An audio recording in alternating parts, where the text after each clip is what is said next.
Manila could experience water service interruptions. The Metropolitan Water Works and Sewerage System said this is due to lower allocation from Angat Dam from 52 cubic meters per second.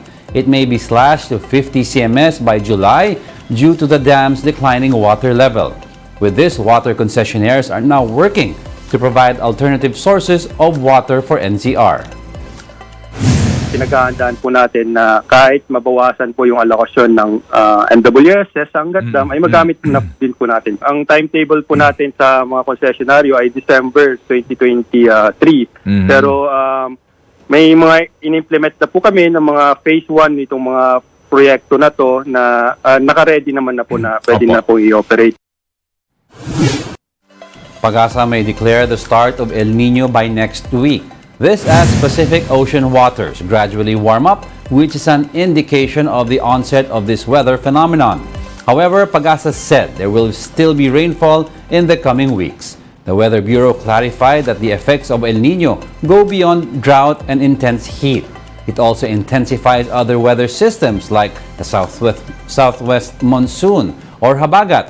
Thus, rains are still expected in the western portion of Luzon until August before the rainfall gradually diminishes or weakens. Panahon ng amihan, dito po nagkakaroon ng unti-unting deficit na mga pag-ulan. Kaya naman po by October hanggang sa February next year, doon po possible na magkaroon ng mga kakulangan ng mga pag-ulan. At pagdating po ng dry season next year, doon po mararamdaman yung epekto ng El Nino. Let's check in on the weather forecast for the next 24 hours. PAGASA says it's monitoring the intertropical convergence zone affecting several areas in the country. According to the Weather Bureau, Palawan, Visayas, and some areas in Mindanao may experience cloudy skies with scattered rain showers due to the ITCZ. Thunderstorms are also a possibility. Residents in these areas are warned of possible flash floods or landslides. Meanwhile, localized thunderstorms may bring isolated rain showers over Metro Manila and the rest of the country. We'll be back with more stories after the break. Keep it here on the One News.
Factory jobs for Filipino workers. According to the Migrant Workers Department, Hungary is looking to hire around 3,000 factory workers. The monthly salary is pegged at over 50,000 pesos. Aside from factory workers, the DMW says it is also looking for other skilled workers. The department warns applicants to avoid illegal recruitment agencies and recommends the list of legitimate agencies posted on their website.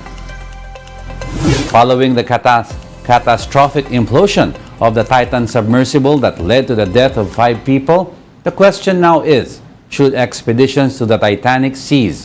One scientist says yes, for now. According to scientist and journalist Michael Gillen, all trips to the site should be stopped until the cause of the Titan submersible's failure is determined. Gillen himself is a Titanic expedition survivor in 2000 after his submersible was trapped in one of the sunken ship's propeller.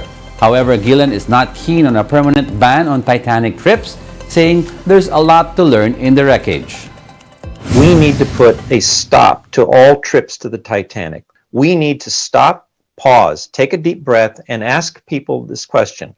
Why do you want to go to the Titanic, and how do you get there safely? I'm not so sure as a scientist that I'm willing to go so far as to say there should be an outright permanent ban, because there is science to be learned down there. Whether it's billionaires under the sea or migrants in a shipwreck, the United Nations emphasizes that all lives are precious. Aside from the saga of the missing Titan submersible, attention is also being paid to the ship carrying hundreds of migrants that capsized off Greece. The official death toll from the accident in Europe last week stands at 82, with the number of survivors at 104. The UN emphasized the humanist view when asked about the disparity of the two tragedies. Well, all lives are precious. I think all efforts must be made to save the lives of the people on this submersible. But by the same token, and I did say something similar on this yesterday, all of those who are risking their lives at sea must be protected.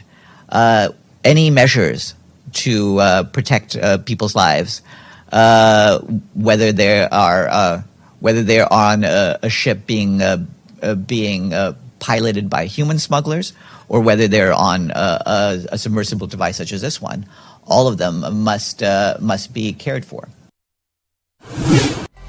And that's it for this hour. I'm Diego Castro. Join us again at 11:15 a.m. We are One News, all sides, all the time.